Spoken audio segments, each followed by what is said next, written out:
Mr. Barry. Yeah, just in response to the second part of your question about selling it to the citizens, is it going to be a hard sell? Absolutely. But I've been out banging on doors for the last 2.5 weeks and hearing lots of concerns from citizens, mostly about the streets, and I think that's a result of having a 0% increase in taxes over a number of years. We're paying for it now. I mean, there was one street I was on, honestly, that would be a great motocross track for Canada, driving up and down. It's that bad. And we need to address that now, and we're not going to do it by having a 0% tax increase. We need to start fixing the infrastructure soon. Mr. Bullock? Yes, I wouldn't actually, well, you didn't ask the other question. Would you be in favor of them going down? Obviously, there is 3 ways of looking at it, but you need to constantly increase your tax base. And I think that people can only pay a portion to taxes out of their income. So we do have to be mindful of every dollar that we get from the taxpayer and to ensure that they are getting value. Obviously, no one wants to see taxes go up, but on the doors this year, and even myself, we've all faced huge net tax increases, and we don't want to see that every year. And I know that's what I've been hearing out there as well. So we do have to be mindful. We do have to take a hard look at the financials and make sure that every dollar is accounted for. Then let's look at that option that you brought up, and that is lowering taxes. You're in favor of keeping the sportsplex open. So if we shut the pool down, that's about $800,000, about 2.5–3% on the tax bill. So where would you like to see cuts made, or where is there an opportunity to lower taxes? I think long term we have to look at economic development, and we have to constantly be increasing our tax base. It is something that is vital moving forward for the city. How do we increase the tax base? You attract private enterprise, public enterprise, different varieties of co-ops. I would be willing to take a look at any business plan that would be a solid plan. Moving on to the next question, Devon Ross. My question is for the Rosser Ward candidates, and Corey Roberts in particular, and the other 2 candidates can respond. I look at the table, and it seems to me that the Rosser Ward is the only race that involves candidates who don't live there. Now, Corey, I know you live in the Rosser Ward, and you made an issue of it in your opening statement. Yeah. Tell me why it's important, in your opinion, that the representative of the Rosser Ward actually live in the Rosser Ward. I don't think it's just the Rosser Ward. I think it's an important issue that anybody running should live in their ward. If they're not there 24/7, I don't think they really know the issues. With what we've done in the Rosser Ward, and I grew up in the West End, and there's a certain amount of, whether we want to say it or not, a West End mentality of what happens in the core. And I was pleasantly surprised that it's a great place to live. And we've got a large family, and I'm very comfortable being there, but I don't think you know what's happening in that ward unless you're there all the time. Sleep with your window open and hear what's happening. Darlene? I disagree. I'm not a Rosser Ward resident. However, I'm in the sister ward, the Riverview. It's almost the same, except there's not as many businesses. Income levels are the same, and they're quite reflective. But my point I want to make is, although I don't live there, I've been a volunteer for over 20 years. I have lived there, and I've worked there. And belonging to an organization like the Brandon Friendship Center, we have programs and services. You want to see what's in the Rosser Ward? Come to the Brandon Friendship Center. We have programs and services, 15 of them. One we run out of the Portage area as well. But the point I want to make is that we have a $3.5 million budget. Darlene, could you stick to the question? Yeah. Why is it important? I'm a Rosser Ward resident. If I've got a problem in my back lane, how can I be confident that you, living far away in the Riverview Ward, can deal with my problem? I can deal with your problem with a phone call.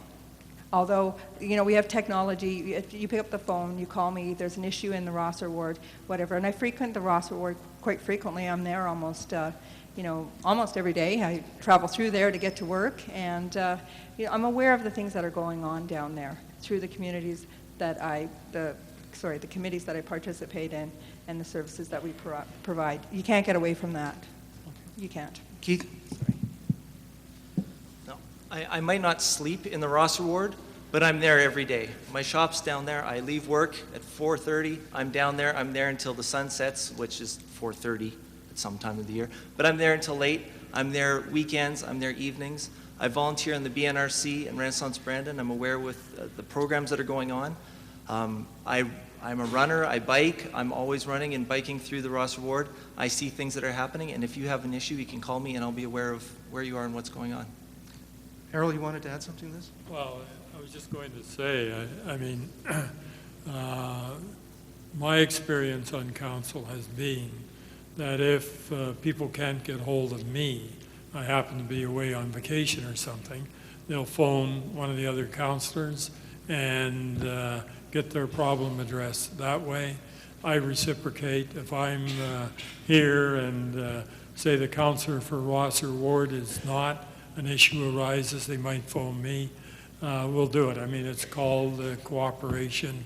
We have a kind of mutual objective to provide the citizens of Brandon with first-rate service. How we do it, I think there are advantages to being in the ward because you're on top of things. Right? Thank you, Councillor. Alison Dowd of the Brandon Sun. All right, this one's a free-for-all. Anybody who wishes to answer this may. It has been stated in a public forum and published reports reiterated that mayoral candidate Sherry Dexter Hurst stated that Brandon can be a racist city. Do you agree with that characterization? And Len raised his hand, and then Errol. Absolutely, I disagree with that statement totally. In no fact are there racist people in Brandon. Very, very possible. I think that's a pretty broad statement to say that Brandon is a racist city. I think she needs to step back and look at the comments she made and the number of people that live here. And if she can go out and prove that everybody in Brandon who represents Brandon is racist is one thing. But I challenge her to do that because there is no way that Brandon is a racist city. Thank you. Errol? Well, it's an empirical question. You have to look at people's perceptions. If people feel that they're subjected to discrimination or other sorts of adverse treatment, then you have to find out if that's the case. One way you can find out is by looking at the outcomes in the community. People in particular groups end up concentrated in low-wage jobs and not allowed into certain kinds of housing and so on, then you would conclude that, yeah, there are racist or sexist or ethnic-based or religious-based forms of discrimination going on. Errol, I'll point to a few specific things that I'd like you to touch on. You said you have to look at proof, you know, if the feedback is there. We did have feedback in the Aboriginal strategy that was presented to council just last month. Members of that task force said quite clearly the Aboriginal community feels it is underrepresented both in the civic workforce and its issues and its problems. We also we can look back into the initial urban reserve question as part of the plebiscite that was overwhelmingly voted down. The proof that we need, some would say, is there. I'm just wondering, do you specifically agree with Ms. Dexter-Hurst's characterization as Brandon as a racist city? And I'll continue that line of questioning for anyone else. Yeah, certainly that's an ingredient in the way in which the Aboriginal Task Force report was dealt with, in the way in which the issue of the casino was dealt with. We're not saying, certainly I'm not, that everybody in Brandon is racist. I'm just saying that, I mean, the forces are there. I was in Ulster in 1971, and the Catholics certainly felt that they were getting the short end of the stick in Belfast and Derry and other places, and they were. There were signs saying, jobs, no Catholics need apply. Housing for rent, no Catholics need apply. So where does your answer lie, Errol? Sorry. I said, I think racism is an element in this community, and we just can't say, oh, go away, this idea. There will be manifestations, and we have to address those as a community. Thank you, Errol. I believe Ms. Cooey was next, followed by Mr. Montague. Thank you. I guess I would respond to this question with my experience in the school division and the way that we've responded in the growing diversity within our own community. We have implemented several programs that have been unanimously supported by our school board, which reflects the community as well as our rural community. Those being additional resources for the English as additional language students. We've supported an EAL reception center. You're running for council here, not school board.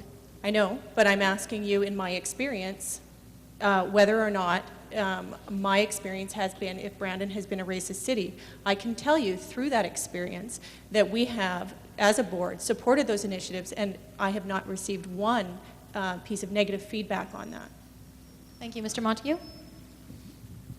Is Brandon a racist city? No. Are there elements of racism? Yes. There's also ageism, sexism, homophobia, and a lot of issues in our community that we're afraid to talk about and afraid to tackle. And as people here aspiring to be civic leaders and to be the heads of your city and lead us forward, we need to set the example and fight against these injustices and stand up for those people and say, we are inclusive, we value you all, our diversity is celebrated, our multiculturalism is valued, and that everyone in Brandon, regardless of your age, gender, sexual orientation, or background, matter, and you're a part of the process moving forward in this community.